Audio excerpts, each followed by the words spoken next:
Story of the time this girl tried to fight me at the mall for no reason. I was a freshman in high school at the time, and I went to the mall with my boyfriend and my friend. The mall that we were at has 2 levels. We were on the upper level. And just to paint a picture in your head, there's a balcony on top so you could see the lower level. But there's also 2 sides. So like a walkway on one side, a gap where you could see the lower level, and then another side. So we were on one side sitting on a couch. And the girl that wanted to fight me was my ex-boyfriend's cousin's friend. We always had beef for no reason. And it was never on my part either. She always hated me and always wanted to start stuff with me. So while we were sitting on the couch, I see her walking on the opposite side of the balcony. And we make eye contact. And she starts screaming, "Oh, look who it is! It's my best friend! Oh, look!" And immediately I was like, oh my god, great, we're gonna have to deal with this. I thought it was gonna end there. We ignored her so that she would go away. But nope, she walks on the other side of the balcony and comes up to us. She says to my boyfriend at the time, "Do you realize you're dating a..." Can't say it. Story of the time a girl tried to fight me in the mall for no reason. Part 2. So she walks up to me and my ex-boyfriend, and she says to him, "Do you realize you're dating a..." Can't say that.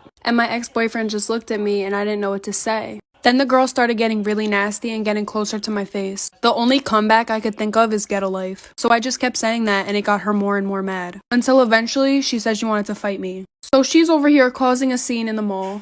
And my friend started to not have it. Once the girl starts getting closer and closer to me, kind of like jerking back and forth, being like, "What you gonna do? What you gonna do?" My friend was like, "Okay, if you want to fight somebody, maybe you should fight somebody your own age." Because my friend was actually over 18 and the girl was 17. And the girl was not expecting that. So the girl was like, "Okay, I'll fight you too." She was like, "I could take both of you easy." And I was like, "Bro, I don't want to fight you." I was like, "You hate me for no reason and you're starting a problem over what? Because you think I'm a skunk? Like, leave me alone." And the girl was like, "You're lucky we're in the mall. And you're lucky my mom said I can't get arrested again." Story of the time my childhood was ruined for the first time. So basically the house that I lived in my entire life had a giant tree outside in the front yard. I called it my climbing tree. I would climb that tree and hug it and literally talk to it as if it was a person. This is gonna sound really corny, but every time that I got into problems with my neighbor, if you've been here for a while, you'll know exactly what I'm talking about. Anytime I would have problems with my family, at school, anything in general, I would climb the climbing tree and I would sit on one of its branches and I would just talk to it, you know? I would be like, "You're the only person here for me." And it was a tree. Now that I'm telling this story, I realize how sad it is. Then one bright sunny afternoon, I get home from school. What do I see outside? The landscapers. What do I see on the side of the road? My climbing tree!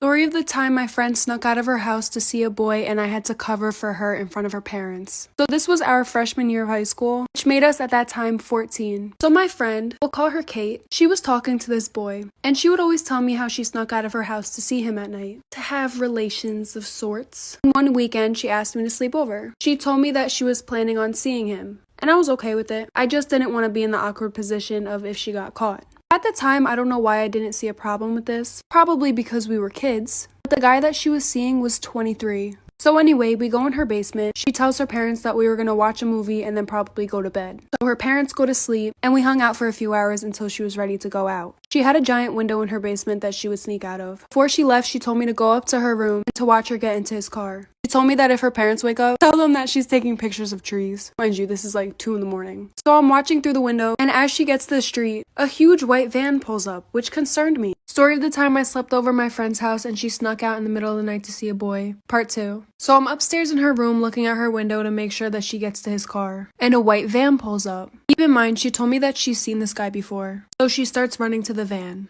And I'm not gonna lie, I was kind of freaked out. So I started texting and calling her, and she wasn't answering the phone. And like I said, she told me that if her parents were to come in the room, to tell them that she was outside taking pictures of the trees. She left around 2 a.m., and I didn't get a text or a call back from her for hours. So I started contemplating telling her parents. I heard walking around the house around 6 a.m., so I turned off her light and laid in her bed and acted like I was sleeping. I also put pillows next to me to make it look like there was 2 of us in the bed. Her mom ended up coming in the room, but didn't say anything, and I was too nervous to tell her. So her mom goes back in the room, and around 7 o'clock, she finally gets back. She said she wasn't looking at her phone, cause they were, getting down for 5 hours. And she said she had a really great time. Turns out the white van was his work van.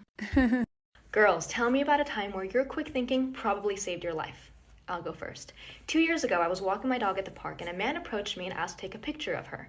And I said yes, because why not? It's a picture of a dog. So he starts taking a picture of my dog, and then I realized that he was like holding up her collar, and then it hit me. My address is on that collar. He's not taking a picture of my dog, he's taking a picture of my address. So I told him that I actually didn't feel comfortable with him having a picture of my dog, and I asked him to delete it. So he deletes it and then like starts walking away really fast. And I was like, "Excuse me, sir, no, could you also go into your deleted album and delete it from there?"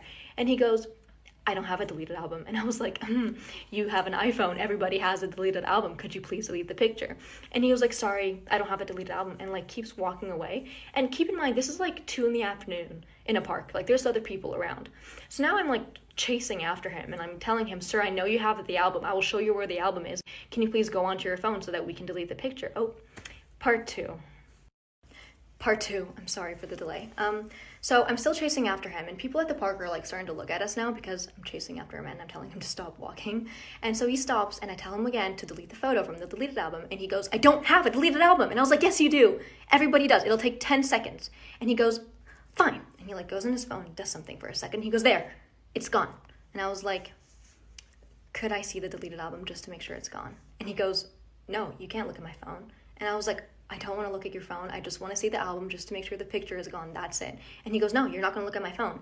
And I was like, "Sir, I'm not going to stop and I'm not going to leave until you show me the album. So please just show me the album so we can be done with this."